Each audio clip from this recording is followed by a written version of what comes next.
torrent of outrage over the president's immigration policy is virtually, well, it never stops. This is the worst case of child abuse, child neglect, child mistreatment that you could imagine, but it's America's government doing it to babies. You posited that it's either incompetence or evil. I would suggest that it could be both, that there is an evil desire to deter by making an example of these people. The pictures of the cruelty of this administration are a very deliberate part of this. Their core supporters, want anybody who's darker than a latte deported.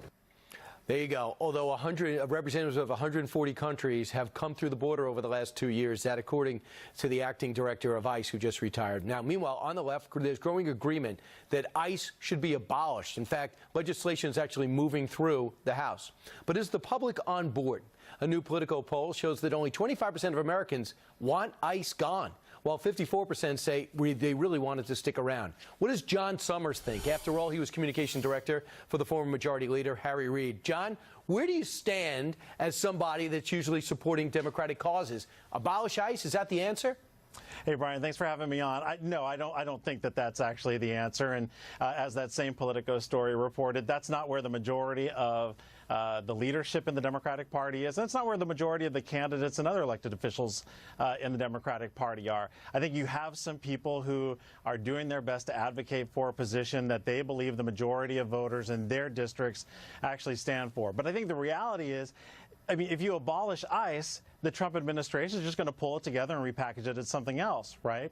If I made an omelet using 2 eggs and a slice of cheese and then decide I wanted to scramble it, it's scrambled eggs, but it's still going to taste the same. The calories are going to be the same and the ingredients are the same. It's just presented differently. And that's what would happen if you were to abolish ICE under this administration. John, the majority of people on all sides of the aisle agree that we've got to protect our borders, but we've got to do it in a way that also respects American values. And you know what? The majority of Americans want immigration reform, and for the first time in a long time, they want legal immigration to increase because there's opportunity here, and oftentimes that refurbishes and rekindles imagination and fire throughout American history.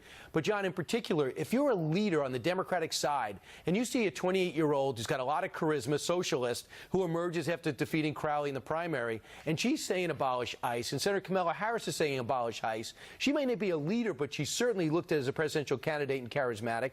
So you have to, as a leader, rein them in and say this is not the message for us to be successful in November, don't you?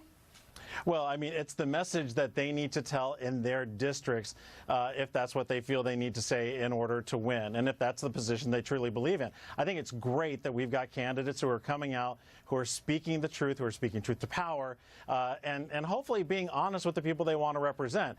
It doesn't always work for a national messaging thing, but all politics are local anyway. So, whenever you talk about one party or another not having a consistent message, that's all just it doesn't matter, right? What matters is what these people are talking about locally, and that they're representing issues in a way that that respects the beliefs of the people they're representing. But John, I think the one thing that's not given enough credit is the ICE agents on average make about $60,000 a year. They put on the bulletproof vest and you see ICE in the back. And now they go outside and they're being protested against. People have found going in front of the acting director's house and protesting in front of his or her house.